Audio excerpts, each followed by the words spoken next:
Welcome to today's little video on ERP software, the suite, and in particular I'm going to focus on purchasing, how to produce purchase orders, smart orders, return authorities, all those sorts of things. Again, as always, if you haven't already watched the main video on how every module is included within the ERP software suite, please stop this video at this stage and go and watch that one. It'll give you a much better understanding of how the overall suite is all real-time, all tied together, and the moment you do anything anywhere, everything else knows about it. Okay, so let's go do a couple of basics first. So when you're doing a purchase order, real simple, we'll drop in a client, drop in a product, whatever it may be. It's asking, do I wish to set them as the preferred supplier? I'm going to say yes in this case. Let's order 20 of the goods, and at this point you would normally email it or fax it, whatever the case may be. When you email it, it'll pop open your email program, give you a record of what's been sent, and the supplier gets it as an email. Faxing is quite logical. Alright, that's now gone off to the supplier. He has a copy of that. The goods now turn up, so we jump into our back order list here, and there's our order. We can pop that open, and I'm going to receipt 20 of those products.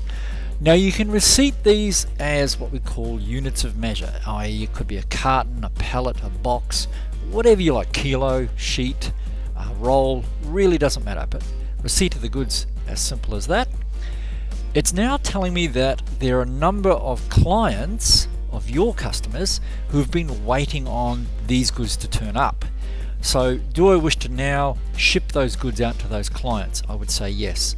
For this scenario, I'm just going to say no.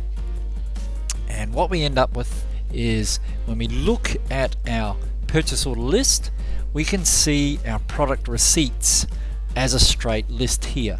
Down the bottom, we can look at all the goods we're waiting on. So this is our back order list. I'll just go back. This is our product receipts list. So there's our order. I'm now going to put in an invoice number from the supplier, like so, and hit save. Job done. That's literally how difficult it is to send an order out, receive a back order, receive the invoice, and do it the whole lot. You can do that process in one hit. So let's go do somebody else. We'll buy in some mice. I'm going to set them as the preferred supplier. Let's order 10 of those. We'll only receive 8, and for the 8 we've got a number and an invoice. Easy as that. Now again, I could have emailed that, and again it's saying there are customers or your clients waiting on these goods. Do I wish to ship them? I'll say no. So what you've now got is I did all 3 steps in one hit. Fantastic stuff. And you'll notice on my back orders there's my 2 that I'm still waiting to receipt. Great, we'll jump right back up. Alright, so when you look at your product list, it gives you a complete breakup of everything that you want to see. So when I'm looking at a product here, I can scroll across and see in this column what is actually on order. Which of these Bridgestone wheels am I waiting on? And as you can see there's 29.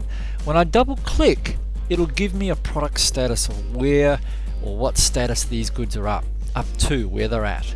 In the top here I can see all my different departments or locations or stores, if you like. It'll show me what bins the product is kept in and what shipping containers the goods are due to turn up on.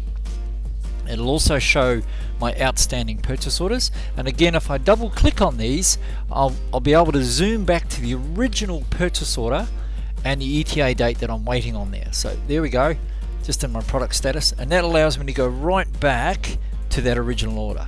So let me just jump out of there and we'll jump in here. The good thing at this point is you can effectively create and link all your quotes, sales orders, invoices directly to purchase orders.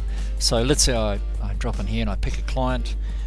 Let's order some of our monitors again, and she wants 5 of those on her quote.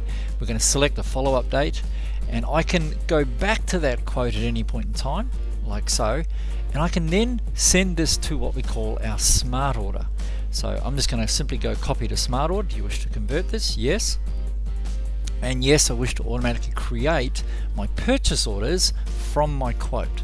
Now what that'll do, and there's my quote immediately for my monitor, is it will link the quote to this purchase order. See how it's put the name there of the quote? So on my quote, I've got a link now back to my purchase orders. So let me save that. And there's the smart order that it's creating, ready to order the goods and give me a record of what's gone on. So I'll save that as well. So now when I look at my back ordered purchase order list, there's my order for my monitor, and you'll see that it's linked to Cook. So the beauty of that is if I come back to my quotes, I can look at my quote, I can drill back into it, I can see the product status of my goods, and I can see where that order is at any point in time. Fantastic stuff. Now that concept will work exactly the same right throughout the program.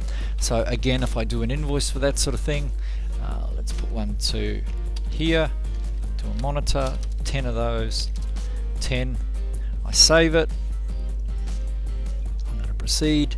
I come back to my invoice. I can then automatically create my purchase orders from this point. I'm going to view them. There's my order. Hit save and flow straight through. Now again, the beauty of that sort of thing, if I'm looking at my back orders for invoice, whatever I'm waiting on, I can see at any point in time on any of these products where my purchase order is, what I'm waiting on received, has it turned up yet, my status of that purchase order is available from any point within here. So if I look at here again, I can show my stock and see where that's up to at any time. Fantastic stuff. So let's jump right back out. The other part to this is if I go back into my products here and let's pick our hub, if I open up our product and define my reorder points, in other words, when I get below 10, I want to reorder my goods. I have a preferred level of 20, so I'd like to get them in up to at least 20, and I want to order them in lots of 5. So these are my reorder points. If I set my products up for those reorder points, I simply need to hit auto reorder and start. This will then automatically create my smart order, or my way of tying all my requirements together. Now staff can use this as well for saying, look, we need some of these items, or not only do I want some hubs, but I want some more monitors as well. I need 5 of those. The beauty of a smart order, it can create in an instant every purchase order that I need, automatically fax and email it, and bring my stock levels back to the point that I want. So the beauty of that is you can make that flow right throughout the whole system. Alright, so that's a very brief overview of your purchasing side. Things with return authorities, bills, credits, all those sorts of things are all tied in, including your shipping containers, import costs. These are all tied together. But as I say, that's just a very brief overview. It's not specific to your business. Please give the guys and girls a call down at ERP. They'd be more than happy to come on site and give you a much more detailed presentation on how the ERP software suite can suit your business. Thanks for watching.